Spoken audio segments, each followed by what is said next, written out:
दोस्तों आपको बता दें ये एसी का जो कंप्रेसर है ये यही सब गलती की वजह से फटता है। तो आज आप अपने छत पे जाइए और ये काम कीजिए दोस्तों, आपका कंप्रेसर कभी भी नहीं फटेगा, ये मेरा गारंटी है। फोटो आप देख रहे होंगे जो मैंने यहाँ पे लगाया है, ये क्या होता है पता है? ये होता है दोस्तों एसी कंप्रेसर।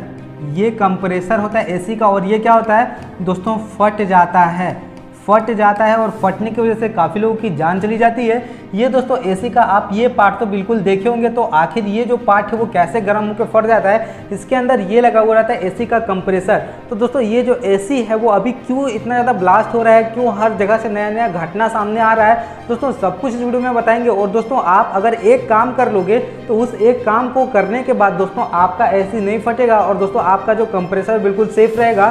तो दोस्तों क्या क्या गलती आप करते हैं इस चीज़ को बिल्कुल ध्यान से समझिए, क्योंकि दोस्तों ये गलती करने के बाद ही आपका एसी ब्लास्ट कर जा रहा है। ठीक है, चलिए क्या क्या गलती आप करते सबसे पहले समझिए। ठीक है, सबसे पहले मैं इसको क्या करता हूँ, इसको मिटा देता हूँ। ठीक है दोस्तों, इसके बारे में तो आप समझ गए कि ये क्या है, एसी कंप्रेसर। ठीक है, ये होता है एसी कंप्रेसर। तो इंडिया में जो एसी कंप्रेसर है इसको जो है वो 50 डिग्री सेल्सियस तक रखा जाता है। यानी कि दोस्तों ये जो है वो 50 डिग्री सेल्सियस तक, यदि इसका जो बाहर से हीट है यानी कि इधर से जो हीट पड़ रहा है इसके ऊपर, तो अगर 50 डिग्री सेल्सियस तक पड़ेगा तो दोस्तों ये बर्दाश्त कर लेगा ये। लेकिन अगर 50 डिग्री सेल्सियस से ज़्यादा हीट इस पे पड़ेगा तो दोस्तों ये ब्लास्ट हो रहा है। ठीक है, तो बहुत सारे जो एसी कंप्रेसर है वो ब्लास्ट इसलिए कर रहे हैं क्योंकि टेम्परेचर जो है उनको 50 डिग्री से ज़्यादा मिल रहा है बाहर से।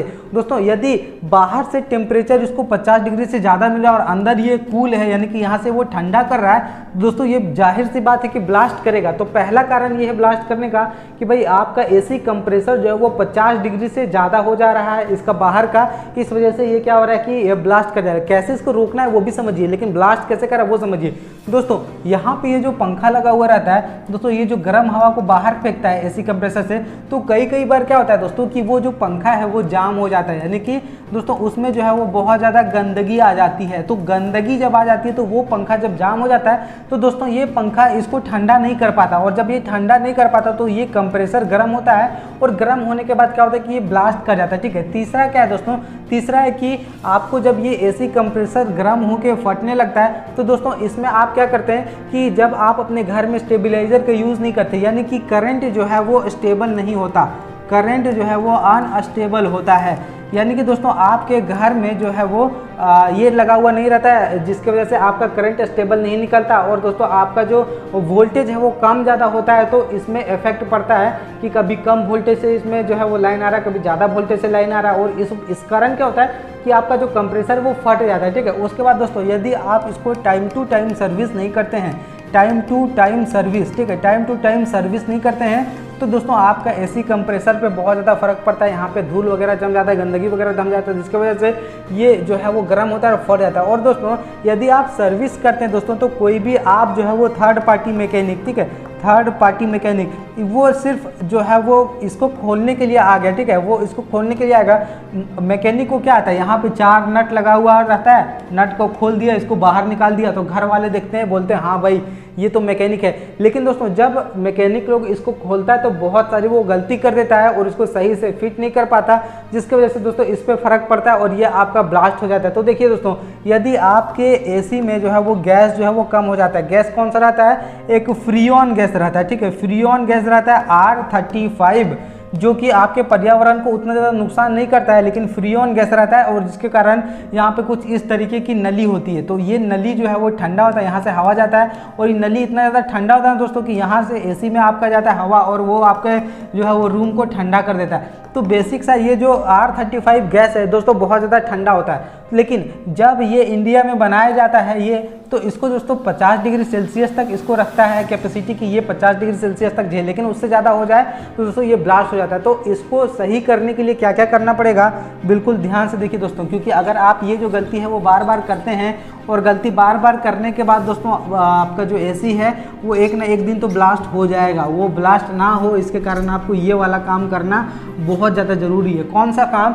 सबसे पहले दोस्तों आपको करना क्या है, बिल्कुल मैं चलिए इसको सबसे पहले तो सही से क्लियर कर देता हूँ। सबसे पहले आपको करना क्या है वो ध्यान से देखिए। ठीक है दोस्तों, बहुत डेंजर चीज़ होता है और इससे आपका बहुत ज़्यादा नुकसान भी हो सकता है। सबसे पहले देखिए, ये जो आपका जो एसी है, इसको आपको करना क्या है, यहाँ पे देखिए। सबसे पहले देखिए इस तरीके का आपका बना हुआ है, ठीक है। यहाँ पे इस तरीके का बना हुआ है, इस तरीके का। यहाँ पे दोस्तों पंखा लगा हुआ रहता है, ठीक ना। यहाँ इस तरीके से जो है वो आपका एयर निकलने के लिए बना होता है। तो सबसे पहले यदि आपके जो भी जगह पे ये रखा हुआ है, उस जगह पे दोस्तों आप इस तरीके का इसको शेड दें, यानी कि इसको छाया दें, यानी कि इसको जो है वो आप ठंडा जगह पे रखें, ठंडा जगह पे, बिल्कुल धूप में ना रखें, ठंडा जगह में रखें। यानी कि दोस्तों आप इसको अगर पेड़ है ऊपर तो पेड़ के नीचे रख सकते हैं, या दोस्तों यदि आप शहर में रहते हैं तो शहर में आप कुछ इस तरीके से इसको जो है वो दीवार में बना दें, जिससे दीवार में बनने से क्या होगा दोस्तों कि डायरेक्ट सनलाइट इसमें नहीं पड़ेगा और इतना ज़्यादा कंप्रेसर आपका हीट नहीं होगा। जब कंप्रेसर हीट नहीं होगा तो ये फटेगा नहीं। सबसे पहले बात दोस्तों, आप इसको जो है वो ठंडा रखें, चाहे आपको ये तरीका क्यों ना करना पड़े, चाहे आपको ये तरीका क्यों ना पड़े। दूसरा बात दोस्तों, आप इसको जो है वो लगातार आप इसको रन नहीं करें, यानी कि लगातार आप यदि इसको रन करते हैं, चलाते हैं दोस्तों, तो क्या होता है कि ये बहुत ज़्यादा हीट हो जाता है, सारा प्रेशर इस पर पड़ता है, ठीक है। तो दोस्तों आप इसको जो है वो रेस्ट दें, यानी कि आप इसको यदि रात में चला रहे हो तो दिन में थोड़ा सा इसको रेस्ट दीजिए। दोस्तों दिन में चला रहे हो तो रात में थोड़ा सा इसको रेस्ट दीजिए, ये तरीका हो गया, ठीक है। तीसरा है दोस्तों, इसको जो है वो कंटिन्यू इसका जो है वो सर्विसिंग करते रहें, ठीक है। कंटिन्यू सर्विसिंग, यानी कि जो आपका एसी जहाँ से लेंगे वहाँ सर्विस सेंटर से आदमी आएगा और लगातार इसको दोस्तों अपने ब्रश वगैरह से साफ़ करेगा, एयर मार के साफ़ करेगा, जिससे क्या होगा कि ये बिल्कुल सही से वर्क करेगा, ठीक है। और लगातार आप इसका जो गैस है वो चेक करवाते रहें। तो गैस भी अगर चेक रहेगा दोस्तों, सही रहेगा, तो आपका जो कंप्रेसर वो नहीं फटेगा। तो दोस्तों कुछ इस तरीके से आपका जो एसी है उसका कंप्रेसर फट रहा है। गर्मी में बहुत लोगों का एसी का कंप्रेसर फट चुका है, बहुत लोग को इससे घायल भी हुए हैं, बहुत लोग का नुकसान भी हुआ है, घर में आग भी लगा है दोस्तों। आग लगने के बाद काफ़ी नुकसान भी हुआ है। तो यदि आप ये 4-5 पॉइंट कर लेते हैं तो दोस्तों आपका कंप्रेसर नहीं फटता। दोस्तों आपको बता दें, ये एसी का जो कंप्रेसर है ये यही सब गलती की वजह से फटता है। तो आज आप अपने छत पे जाइए और ये काम कीजिए दोस्तों, आपका कंप्रेसर कभी भी नहीं फटेगा, ये मेरा गारंटी है। क्योंकि आप लापरवाह होते हैं तब जाकर के आपका एसी कंप्रेसर फटता है और आपके घर वालों को, परिवार वालों को नुकसान पहुंचाता है। तो जाइए छत पे, ये काम अभी करिए, क्योंकि ये काम यदि आप करते दोस्तों तो आपका चीज़ भी बचा हुआ रहेगा और सुरक्षित भी रहेगा। तो उम्मीद करते हैं जितना चीज़ मैंने आपको बताया, जितना चीज़ मैंने आपको समझाया वो आपको अच्छे समझ में आ गया होगा। वीडियो भी आपको अच्छी लगी होगी, तो वीडियो अगर अच्छी लगी तो वीडियो को लाइक करते हुए जाइएगा दोस्तों। चैनल पर ना तो जो से सब्सक्राइब कर दीजिए। चलिए फिलहाल वीडियो में यहीं तक, मिलता है नेक्स्ट वीडियो में, तब तक के लिए थैंक यू।